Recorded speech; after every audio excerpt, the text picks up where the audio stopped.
I drove to a fast charger today to test the Plugsurfing app, where you can start the charging from inside the car.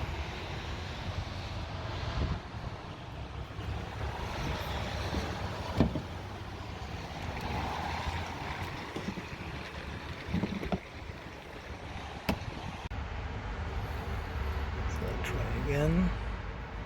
Spoiler alert, it didn't work.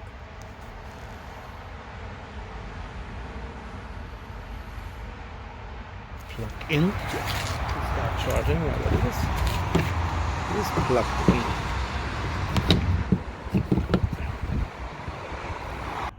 This one, and now start charge, and now I click on the number 188 here, combo. So let's see what happens, if something happens. Successfully sent. Well, but nothing happens. That's actually a bit useless if it doesn't work.